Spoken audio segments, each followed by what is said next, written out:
Sermão intitulado A Salvação Não Se Perde, na semana anterior, nós somos incentivados a continuar progredindo na fé, partindo do conhecimento além das coisas elementares, das doutrinas a respeito de Jesus Cristo.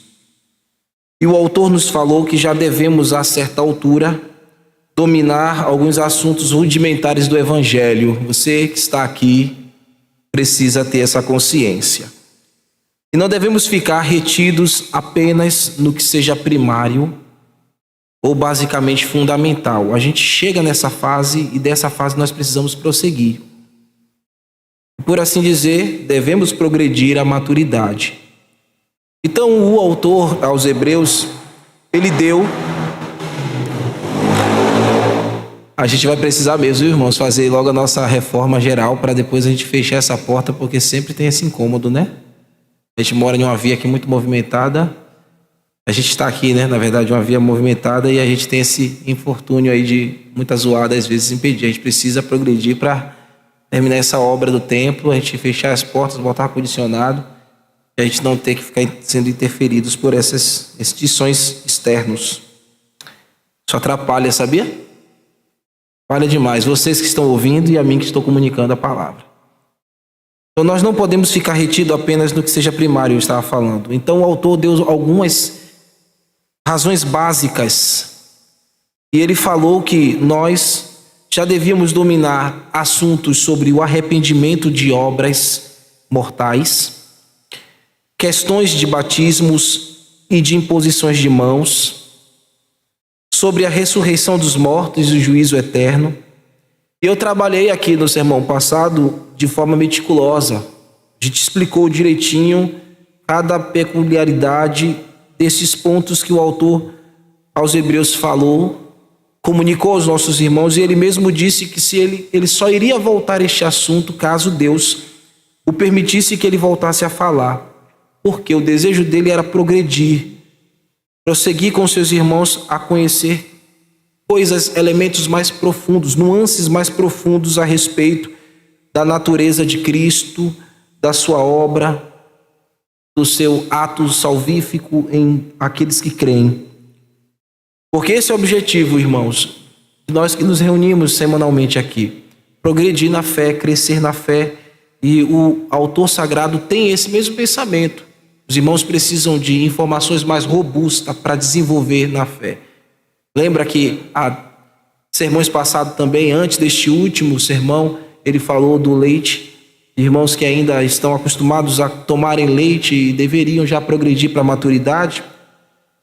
Depois ele passou a argumentar o exemplo que nós nunca devemos esquecer. Pessoas que estão ao nosso redor, mas que nunca experimentaram a verdadeira salvação. Mesmo aqueles que já viveram algumas experiências extraordinárias, e pessoas que vivem experiências extraordinárias podem facilmente confundir a mente de muitos, e a gente pode achar que essas pessoas foram vítimas de uma genuína salvação, e na verdade não foram. Tais indivíduos, na realidade, nunca foram salvos, uma vez que a salvação é o dom gratuito de Deus em Cristo Jesus. E uma vez você salvo, você não perde a sua salvação. Haja vista, o fruto da salvação é tão somente pela obra e os méritos de Jesus Cristo, que Ele concede a todo aquele que crê, segundo o seu plano eterno e segundo a sua soberania e beneplácito. Nós não somos escolhidos porque a gente faz um sinal para Deus de levantar a mão. Muitos levantam a mão na igreja, mas o coração nunca foi rendido de fato, nunca nasceram de novo. O autor sagrado comunicou também aos nossos irmãos que algumas dessas pessoas se descaminharam da fé e, portanto, essas pessoas nunca foram iluminadas. Então, elas somente se tornaram crentes nominais. E só provaram dos lampejos das coisas celestiais. A gente viu isso. Coisas até referentes ao Espírito Santo. Eles ouviram a boa palavra, sempre tiveram contato ao Evangelho, ouviram o Evangelho, conseguem assimilar o evangelho. Eles participaram de outras singularidades das coisas do porvir, mas nunca manifestaram fé salvadora. Existe gente assim no meio da igreja. E eu mostrei para vocês o exemplo de Judas Iscariotes, que foi um dos 12 de Jesus Cristo, viveu com Jesus ali naquele momento do ministério terreno de Jesus, realizou muitos milagres, expulsou demônios, fez muitas coisas, mas nunca reconheceu que Jesus Cristo era Deus e seu Senhor. Ele vendeu Jesus por 30 moedas de prata porque não lhe convinha a intenção de Jesus.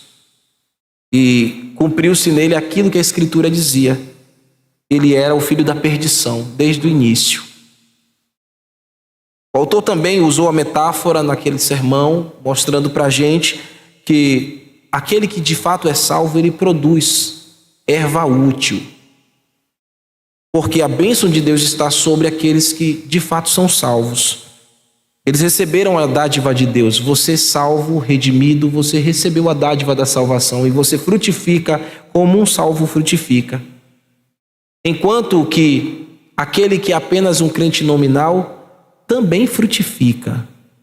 O salvo frutifica para a justiça e o ímpio frutifica, o crente nominal frutifica para a destruição.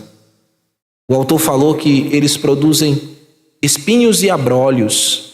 E espinhos e abrolhos, na Escritura, é sinônimo de maldição, perdição, destruição. O próprio autor disse que o final deles é ser queimado.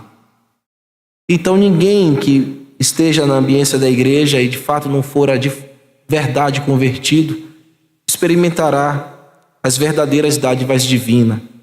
No final eu incentivei aos irmãos e vocês que conhecem alguém que esteve aqui nesta audiência e se descaminhou, e eu lembrei para vocês que o descaminhar não significa apostasia, no sentido de o salvo se está desviado. Não existe isso. Salvo não se desvia.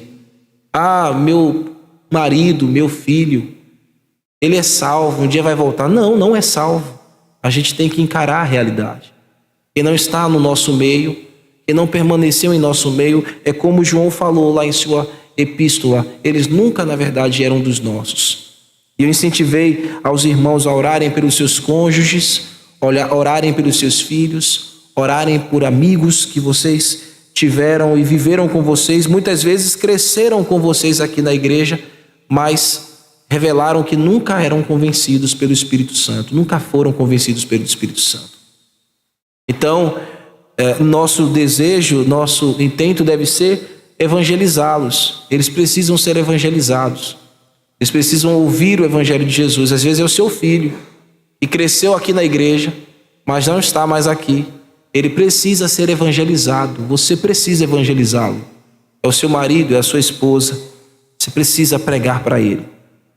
No sermão de hoje, o autor vai chamar os nossos irmãos e a igreja à admoestação à perseverança. Ele falou para a gente crescer em a maturidade, mas a gente precisa perseverar nisso. Crescimento é um processo contínuo, então a gente precisa perseverar. E ele vai mostrar aqui, meus irmãos, a partir do versículo 9 ao versículo 12 do capítulo 6, e uma característica fundamental do crente verdadeiramente salvo é a perseverança. Quem foi salvo persevera. Então é a doutrina da perseverança dos santos. Somos santos, lavados pelo sangue de Cristo, e nós permanecemos, independente das adversidades que nós vivemos. O santo salvo, ele persevera. Então, se você está aqui cansado, sobrecarregado, entristecido e até sentindo que a sua fé está estremecida, se você é um verdadeiro salvo, você vai perseverar. Jesus vai lhe sustentar, ele vai te erguer pela sua destra fiel e você vai permanecer o caminho firme, porque é assim que acontece na vida do verdadeiro salvo. Vamos ler o texto sagrado? Vamos ficar... Não, fique sentado mesmo, podem ficar sentados. Vamos ler do verso 9 ao verso 12. Tá bom, irmãos? Aos Hebreus, capítulo 6, verso 9 ao verso 12.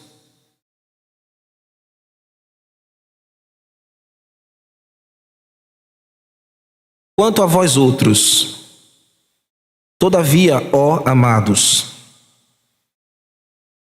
Esse todavia, ó amados, não aparece no idioma original, viu, irmãos? Eu vou explicar por quê daqui a pouquinho. Mas esse todavia, ó amados, não aparece no idioma original, só aparece uma palavrinha só. Eu já vou explicar a vocês. Quanto a vós outros, todavia, ó amados, estamos persuadidos nas coisas que são melhores e pertencentes à salvação, ainda que falamos desta maneira, porque Deus não é injusto para ficar esquecido do vosso trabalho e do amor que evidenciastes para com o seu nome, pois fervistes e ainda servis aos santos.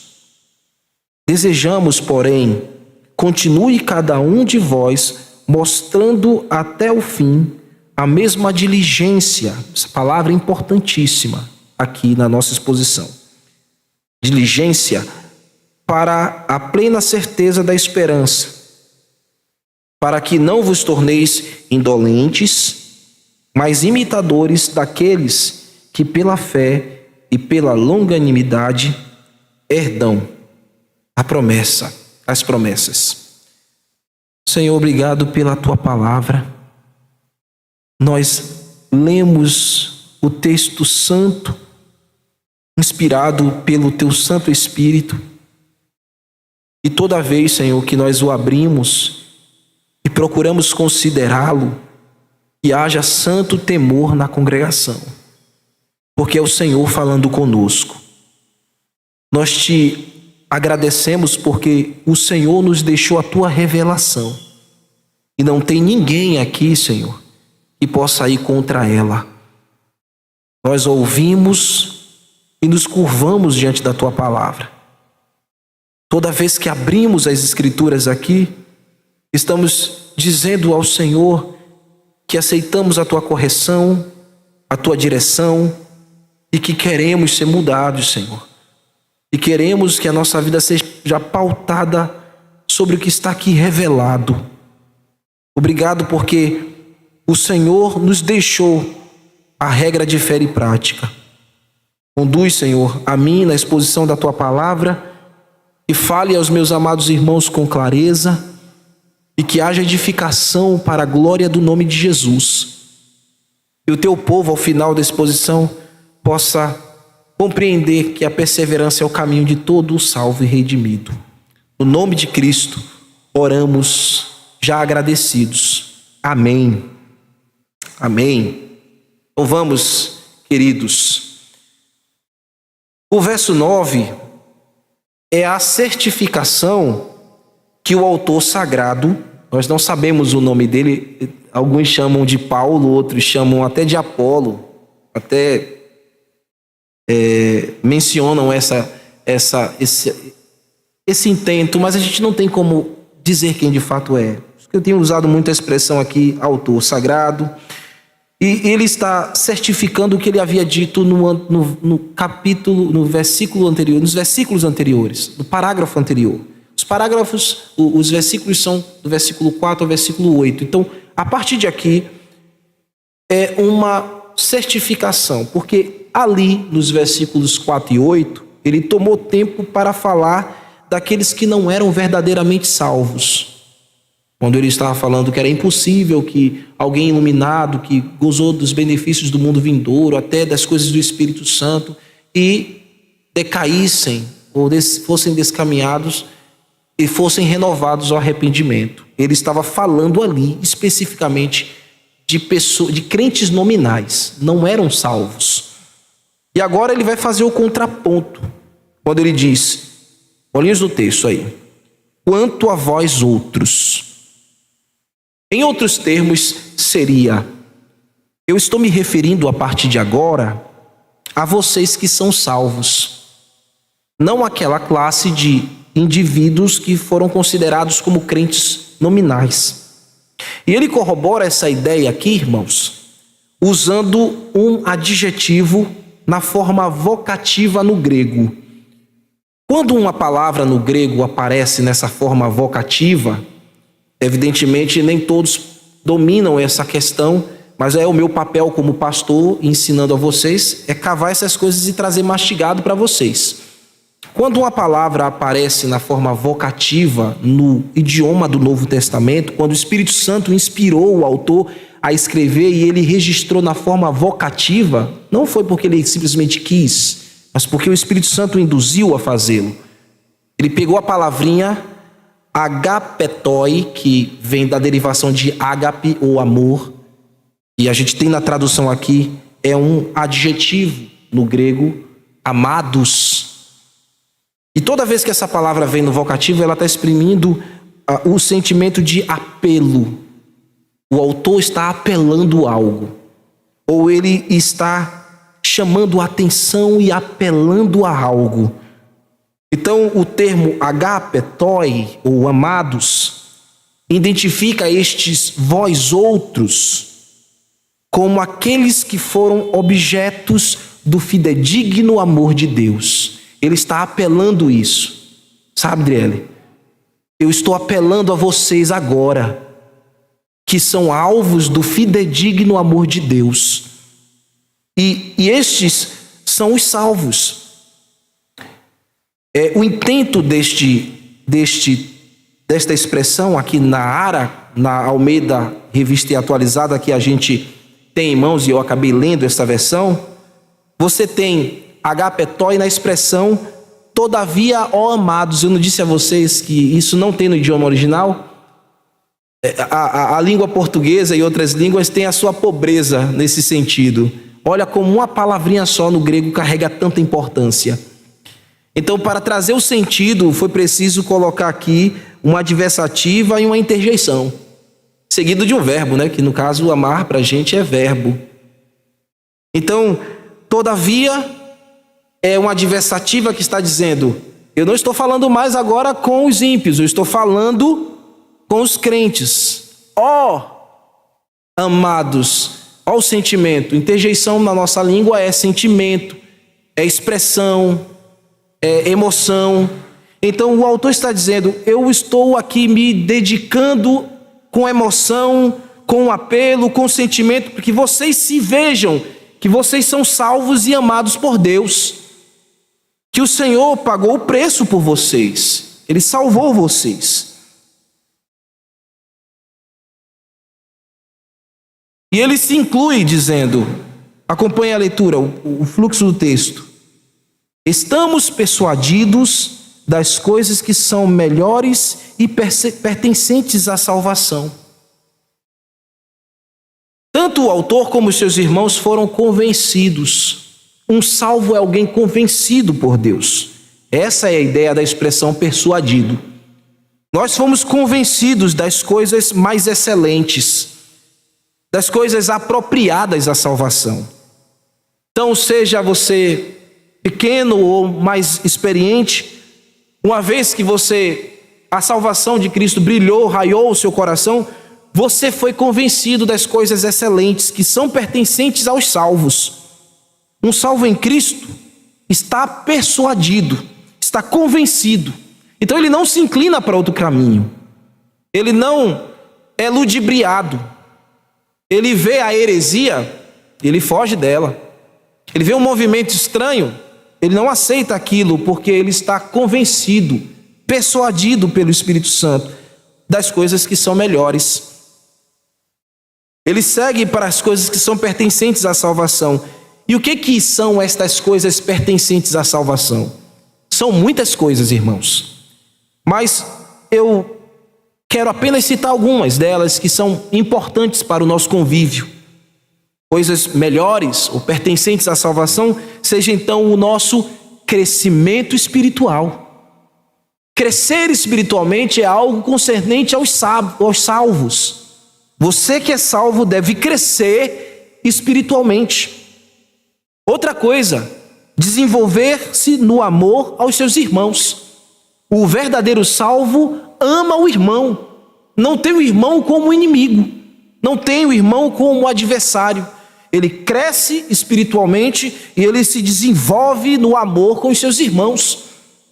Ele também tem o bom testemunho do serviço abnegado.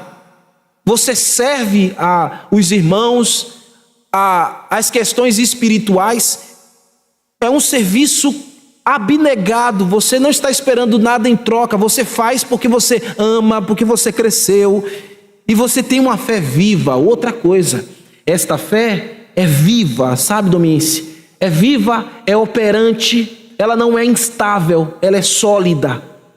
Então o crente salvo manifesta estas coisas, e ele tem a fé daqueles que não retrocedem. Ele precisa se manter assim, e ele se mantém. Esta é a persuasão dos salvos. Ele não acata a dissuasão ou a tentativa do convencimento das coisas externas, como no caso dos nossos irmãos aqui, muitos falsos líderes que vinham para tentar dissuadi-los da verdade que eles haviam crido. Eles chegavam para dizer: olha, os apóstolos não são verdadeiros, esse Cristo é, na verdade, um fanfarrão. Mas eles estavam convencidos. E o que foi que convenceu eles? O que nos convence, irmãos? O que nos convence é o Evangelho. É o Evangelho que nos convence. Somos convencidos pela instrumentalidade do Evangelho. O Evangelho é o anúncio de uma igreja. É toda vez que nós abrimos o texto e pregamos a Cristo, falamos do seu amor, falamos das coisas mais profundas a respeito de Cristo, falamos do desenvolvimento da vida prática cristã. Isso é o Evangelho, é isso que nos convence a cada dia. Quando o Evangelho está fora da ambiência da igreja, a igreja não progride em crescimento, em desenvolvimento, em amor. Ela não parte para as coisas melhores, que são pertencentes aos remidos. E estas coisas melhores, irmãos, mudam o nosso testemunho de vida, modelam o nosso testemunho de vida. Quando passamos a crer no Evangelho, a mensagem da cruz, ao que o texto santo nos entrega semanalmente, nós nos submetemos a ele, nós nos sujeitamos à tua palavra, a palavra de Deus, e chamamos estas coisas melhores para o nosso convívio. Aí no verso 9 ainda, no final do verso 9, o autor vai dizer: ainda que falamos desta maneira. Isto é, se fosse necessário como foi, ele usou de palavras duras, de repreensão. Mas agora ele estava certo que depois da repreensão, ele estava falando, ele estava escrevendo a homens verdadeiramente regenerados. Então o Evangelho tem a mensagem dura para o regenerado, tem a palavra firme para o salvo. Então quanto mais duro comunicado o Evangelho, mais firme você vai ficar também. Então a mensagem do Evangelho tem essas duas faces, tem a face doce e tem a face difícil também. Portanto, ele está encorajando os irmãos a prosseguirem e a permanecerem nessa persuasão, de fato, continuarem a serem perseverantes. Agora veja o verso 10, irmãos. No verso 10, o autor lembra os seus irmãos que Deus não esquece do labor daqueles que ele santificou. Deus não esquece. Veja a parte A do verso 10. Porque Deus não é injusto para ficar esquecido do vosso trabalho. Alguns naquela comunidade poderiam, ou estavam de fato, passando grandes tribulações. E eles estavam vivendo dias difíceis. Até poderiam ser tentados, irmãos, no alto dos seus sofrimentos, a abandonarem a fé ou a disserem: Deus está sendo injusto conosco. Lembrem que o contexto aqui desta carta, os irmãos estavam sendo perseguidos por Roma. Por quê? Porque o imperador Nero havia incendiado a cidade romana e havia culpado os nossos irmãos de haverem sido os causadores daquele incêndio que destruiu praticamente Roma inteira. É nessa perseguição, eu já falei algumas vezes para vocês, que o apóstolo Paulo morreu, foi martirizado nessa perseguição, e o apóstolo Pedro também. Então os irmãos poderiam olhar para tudo isso e dizer: é injusto. Pedro morreu injustamente. Paulo morreu injustamente. Meus filhos morreram injustamente. Deus está sendo injusto? Eles poderiam pensar assim. Então, o autor está movido pelo Espírito Santo, mostrando aos seus irmãos que essa concepção é errada. Deus não é injusto. Em Deus não há injustiça, irmãos. Vejam comigo em Deuteronômio capítulo 32, versículo 4. Seria muito tentador para aqueles irmãos pensarem assim. Muitas vezes é tentador a nós acharmos que Deus está agindo com injustiça conosco. Eu estou fazendo tudo certinho, Senhor. Mas por que ainda eu não recebi a minha vitória? Por que ainda eu não consegui? O Senhor está sendo injusto comigo? Olha o que o texto em Deuteronômio diz. O Senhor é a rocha. O que Ele faz é perfeito. E todos os seus caminhos são justos. Deus é fiel e nele não há injustiça. Ele é justo e reto. Esse é o nosso Deus. Em Salmos capítulo 11, versículo 7, a palavra do Senhor diz assim: porque o Senhor é justo e ama a justiça. O seu rosto está voltado para os retos, ele não esquece. Deus é justo, meus irmãos, embora nos seus caminhos nós não compreendemos perfeitamente as coisas que Ele faz. A gente tem uma limitação muito grande, nós não conseguimos compreender exaustivamente a Deus.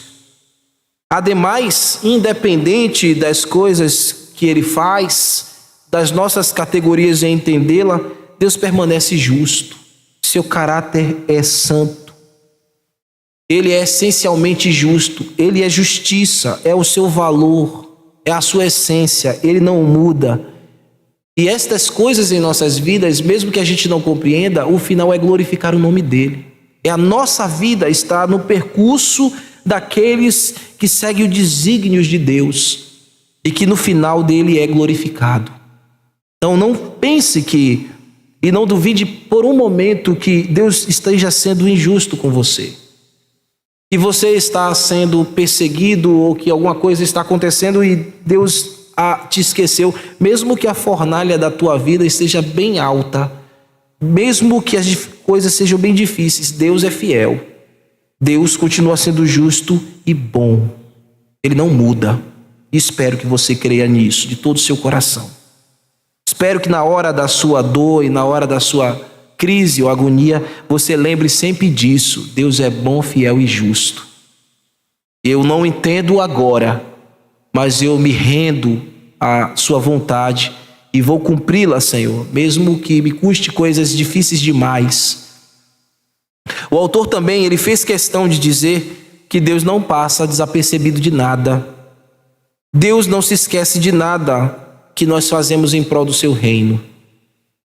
E na justiça que ele tem e que ele irá recompensar todos. Ele trará tudo em sua memória, por assim dizer.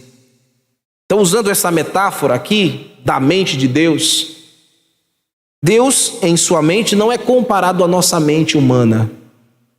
Ele não falha, Deus não esquece. A mente de Deus não caduca.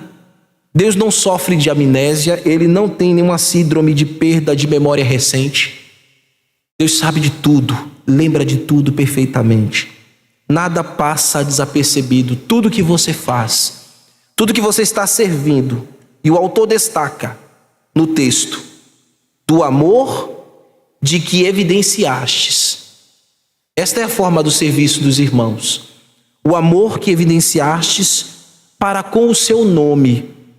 E como foi a forma da evidência deste amor pelo nome de Deus que os irmãos estavam trabalhando? Como foi evidenciado isso? O texto prossegue. Põe os olhinhos aí no texto. Pois servistes e ainda servis aos santos. Eis aqui a forma de demonstrar que você serve e ama o nome de Deus. Está vendo, irmãos? Quando você serve e continua servindo os santos. Provamos que somos salvos e que estamos preservando a nossa salvação quando amamos o nome de Deus enquanto estamos servindo e prosseguimos servindo os nossos irmãos, que são os santos. Vamos provar isso de que maneira? Orando um pelos outros, lembrando sempre um dos outros em oração. Quando você lembrar de alguém, você não mandar somente aquela mensagem, mas você orar por ele, levar em oração. Você está servindo os santos. Às vezes você não pode ir lá, mas você pode ir em oração. Você está servindo aos santos nesse momento. Provamos que somos salvos assim. E quem são os santos? Santos no Novo Testamento são todos aqueles que foram salvos em Jesus, que lavaram as suas vestes em Jesus Cristo e que foram separados para Deus. A palavra santo é ser consagrado para Deus e Pai. E que esta pessoa é morada do Espírito Santo. Vamos abrir alguns textos para eu trazer mais luz para vocês com relação a isso. Porque o salvo, ele faz esse trabalho, porque também isso é a manutenção de sua salvação, isso também é a manutenção do seu testemunho. Vamos lá em Romanos capítulo 1, versículo 7. A todos os amados de Deus, palavras de Paulo, que estáis em Roma, chamados para serdes santos, graça a vós outros e paz da parte de Deus e do nosso Pai e do Senhor Jesus Cristo. Paulo está chamando os servos do Senhor de santos, homens consagrados. Essa é a nomenclatura dos remidos, são chamados de santos. Na nossa vida aqui, na nossa ambiência aqui, Bahia, falar santos muitas vezes pode ser pejorativo por causa das entidades afro, mas não tem nada a ver isso. Somos santos porque nós somos consagrados. Somos santos porque Deus nos lavou. Somos santos porque saímos das trevas e fomos para a maravilhosa luz. Em 1 Coríntios capítulo 1, versículo 2, Paulo diz assim: a igreja de Deus que está em Corinto e aos santificados em Cristo, chamados para serdes santos, para todos os que em todo lugar invocam o nome do Senhor Jesus Cristo, sendo deles o nosso. Todos nós somos santos, todos que foram redimidos por Cristo. Outro apóstolo fala também dessa verdade, Pedro, 1 Pedro capítulo 1, versículo 15 ao versículo 16. Ele diz assim: pelo contrário, segundo é santo aquele que vos chamou, tornai-vos também santos no vosso modo e procedimento de vida, porque está escrito: sede santos como eu sou santo. Ou seja, a Bíblia está repleta dessas expressões nos chamando de santo. Em Apocalipse também, o apóstolo Pedro, o apóstolo João fala muito disso.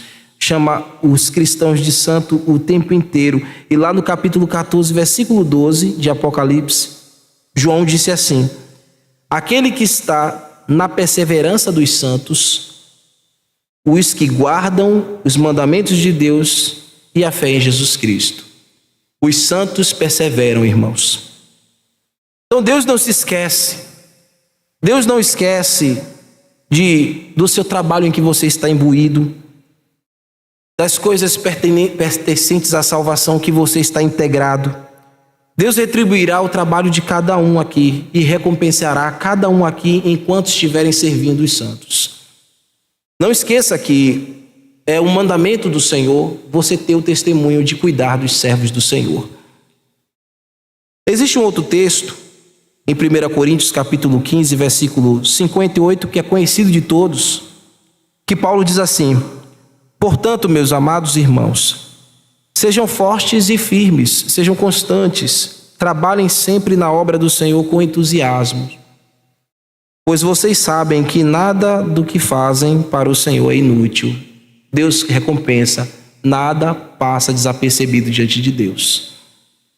Todo o serviço de Deus nunca será em vão, mesmo que as pessoas não lhe recompensem, mesmo que os homens não retribuam a ação que você está fazendo, mas o galardão verdadeiro vem de Deus. Nós devemos continuar servindo e praticando o que o Evangelho nos diz. O Evangelho nos chama a servir os irmãos. Você precisa fazer isso. Precisamos, irmãos, que a nossa congregação ela tenha esse testemunho santo de servir e demonstrar o nosso amor ao nome de Deus, cuidando uns dos outros. Agora veja o verso seguinte, verso 11.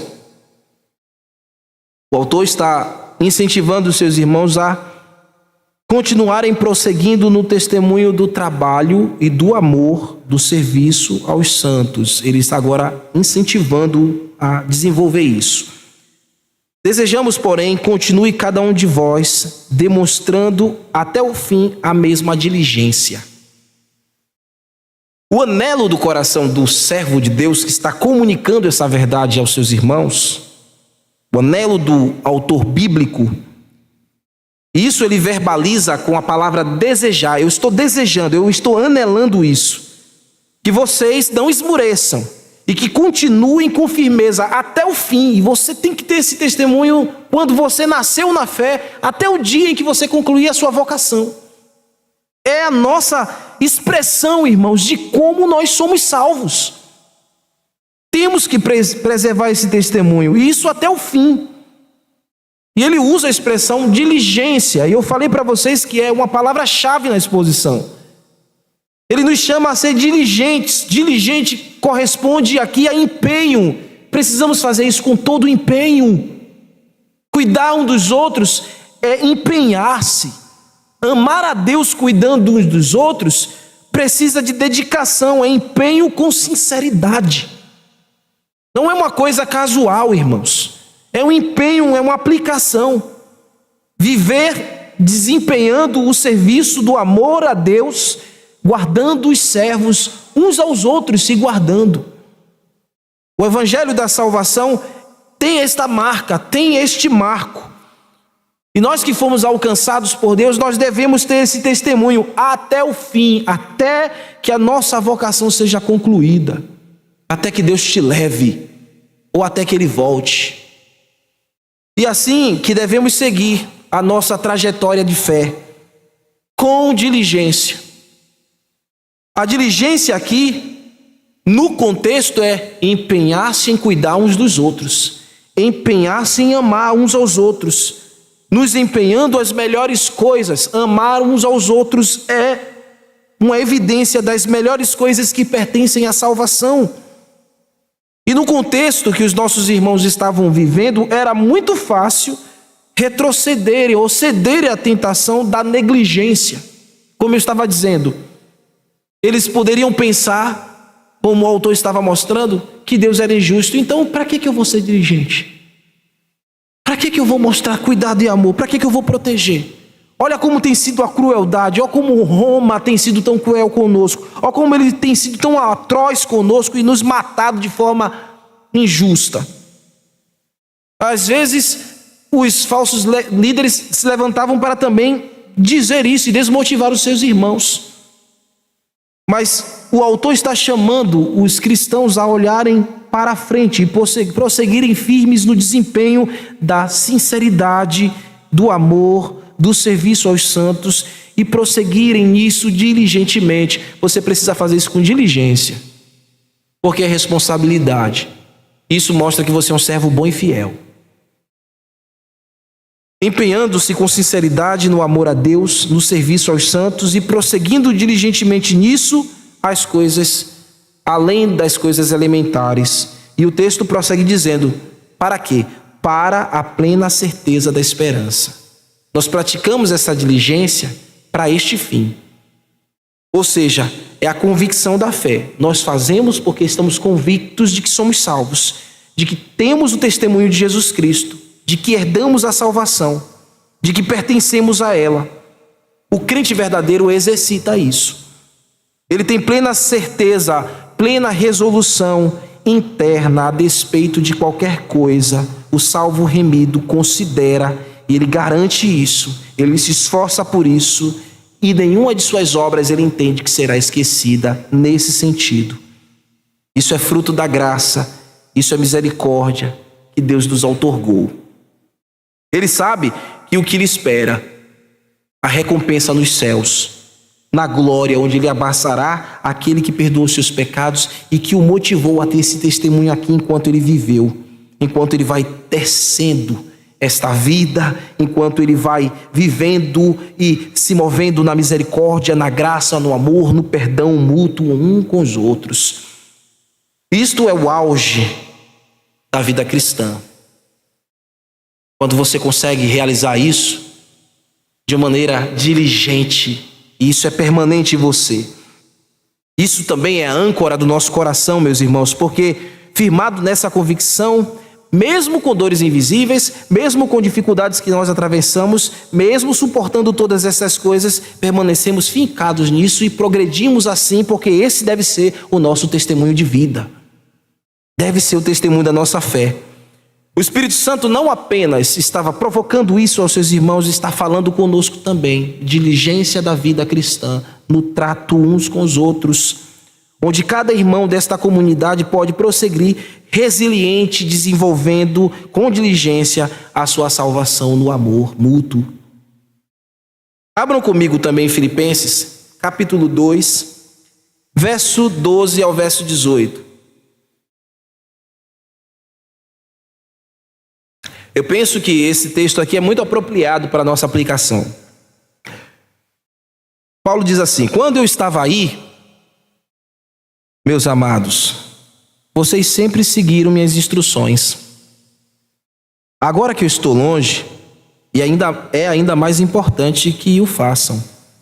Trabalhem com afinco a salvação, obedecendo a Deus com reverência e temor. Desenvolva a vossa salvação, pois Deus está agindo em vocês e lhes dando o desejo e o poder de realizar aquilo que é do agrado dele. Façam tudo, sem queixas nem discussões, de modo que ninguém possa acusá-los. Leve uma vida inculpável como filhos de Deus, brilhando como luzeiros, resplandecentes no mundo cheio de gente corrompida e perversa. Apegue-se firmemente à mensagem da vida. Então, no dia em que Cristo voltar, me orgulharei de saber que não participei da corrida em vão e que não trabalhei inutilmente. Contudo, me alegrarei, mesmo se perder a vida, entregando-a a Deus como oferta derramada. Da mesma forma que o serviço fiel de vocês é uma oferta a Deus. E quero que todos vocês participem desta alegria. Sim, alegrem-se, e eu me alegrarei com vocês. É este o nosso serviço, irmãos. Essa é a nossa recompensa, mesmo que isso custe muitas coisas para nossas vidas. A falta da diligência, ou a falta do desejo de praticar isso de maneira empenhosa, nos levará à decadência. Leva pessoas e crentes à decadência espiritual. Por isso ele vai dizer no verso 12 aos seus irmãos: para que não vos torneis indolentes. Quem não tem a vida cristã e não move a vida cristã por diligência, acaba tornando-se indolente. A diligência seria então o antídoto para a indolência. E a não diligência em perseverar no desenvolvimento da salvação, em fazer com que muitos na ambiência local se tornem pessoas próximas, pessoas da sua intimidade, do seu crescimento, isso pode tornar você alguém indolente, alguém lânguido. O que é isso, alguém lânguido? Trocando em miúdos, são pessoas que manifestam uma fé mórbida. Então, que amor em Cristo é esse que a gente não se aproxima? Que amor em Cristo e que testemunho de fato é esse se a gente não carrega os fardos uns dos outros? Que fé salvadora foi essa que a gente diz ter? Se desde o menor ao mais antigo, ao mais experiente, você não tem esse sentimento, não tem esse empenho, tem essa indolência. É aquela fé doentia, é a espiritualidade apática. Aquele crente apático, ranzinza, rancoroso o tempo inteiro. E às vezes você passa por ele, ele vira a cara para você. Não está cumprindo a palavra de Deus. Não está tratando com diligência. É lânguido, é indolente. É a verdade. É a indisposição. É a lentidão de avançar para as coisas melhores. Tudo incomoda, então não dá para eu ir. Se não faz como eu quero, não dá para eu ir. Não pode ser assim, irmãos, no nosso meio. Não podemos ter esse sentimento de indisposição e isso não significa que estamos consagrando a nossa vida a Deus. Isso não significa que estamos dentro da esfera do reino de Deus. Nós precisamos perseverar no que é santo, no que é reto, no que é justo, no que é de maneira que nós agimos com diligência. Pessoas que acabam andando pela morosidade e começam a sentir o abatimento tanto no seu coração, no físico, como nas questões psicológicas também. Isso é ser alguém lânguido.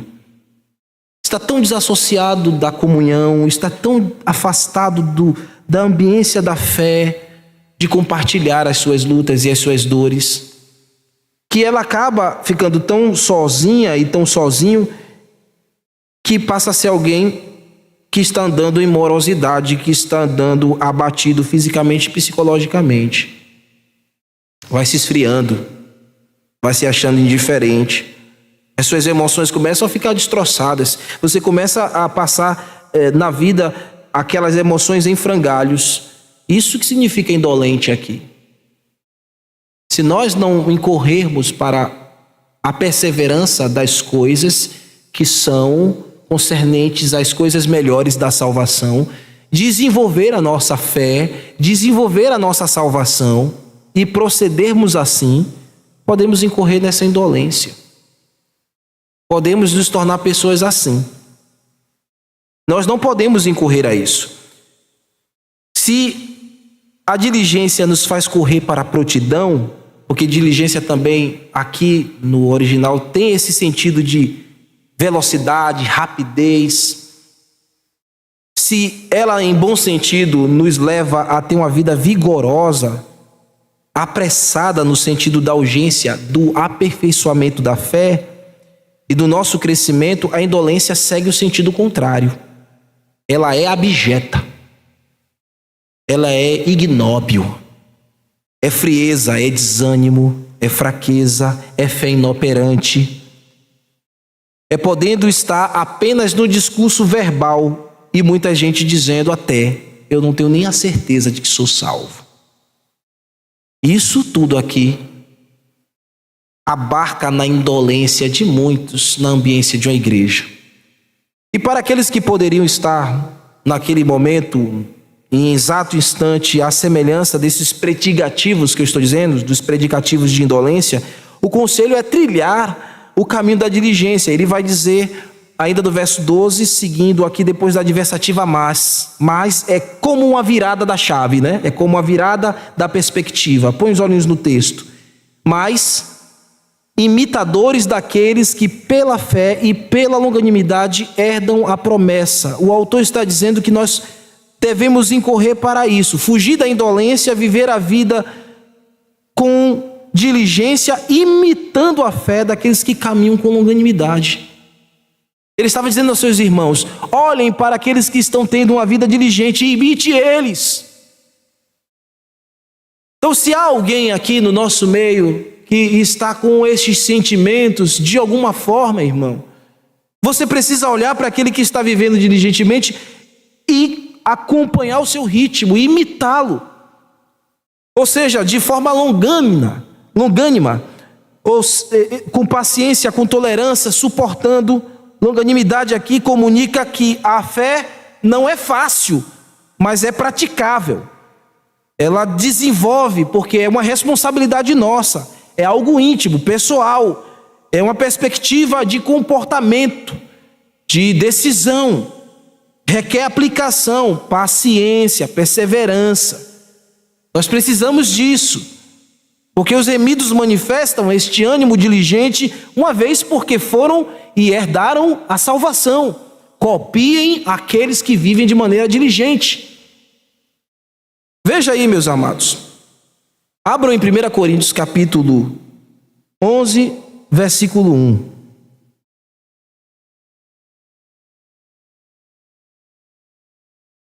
Deus não nos chamou para ficar inventando a roda da fé. Ele está mandando a gente copiar, imitar. Então está claro, límpido aqui, é cristalino no texto aqui. Nós não precisamos ficar inventando nada, nós precisamos apenas copiar os que andam de maneira digna. Sedes meus imitadores, como também eu sou de Cristo. Paulo olhou para alguém mais excelente do que ele, Cristo, e copiou, imitou.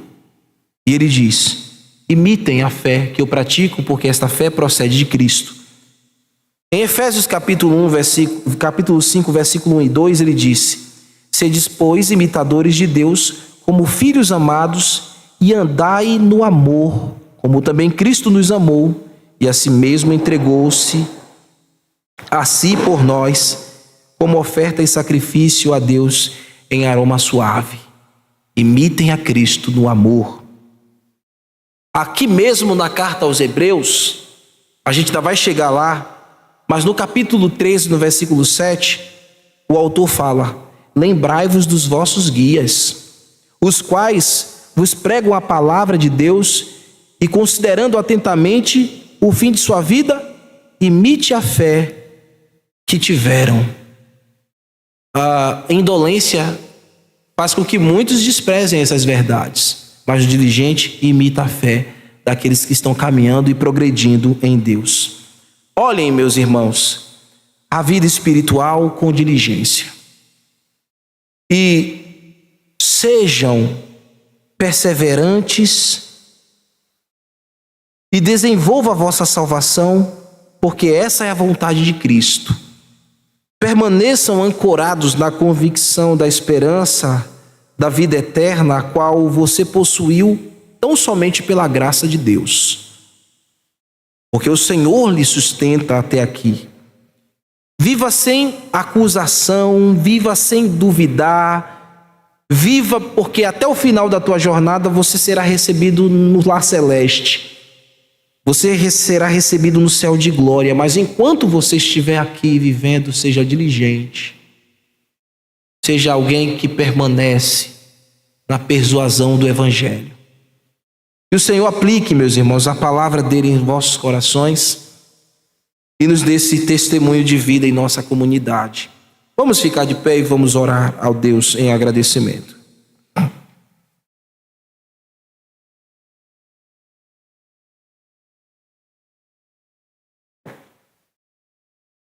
Louvemos a Ti, Senhor, pela Tua palavra e nos ajude o caminho da diligência. Nos guie, Senhor, a perseverança. Uma vez que fomos iluminados e participamos de todos os dons celestes e provamos que somos Teus e fomos verdadeiramente salvos, nos ajude a amar uns aos outros e cumprir, Senhor, o serviço que demonstra que amamos o Teu santo nome.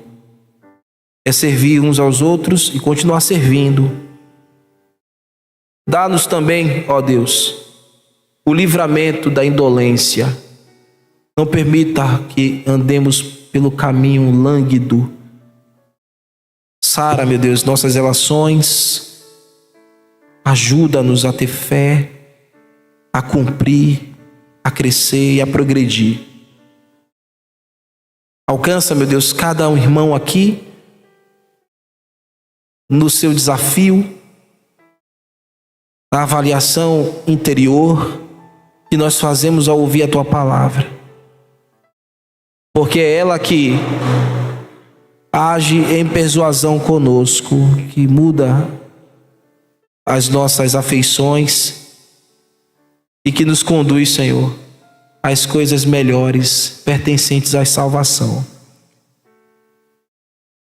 Rogo, ó Pai, também por aqueles que ainda não converteram-se a Cristo. E podem ser entes queridos nossos, pessoas que já estiveram aqui conosco e que estão longe da ambiência da igreja. Pedimos, Deus, seja ele filho, seja ele cônjuge, seja um amigo, e sejamos o comunicador do Evangelho para que eles também possam serem iluminados e converterem-se a Cristo Jesus. Rogamos, Senhor, pedimos por eles também. Continua fortalecendo a fé dos amados irmãos desta igreja. Continua fortalecendo, ó Pai, cada um, a família, cada ente querido aqui. E o Senhor dê santa disposição no serviço, no bom testemunho, para a honra e glória de Jesus. Amém, Senhor.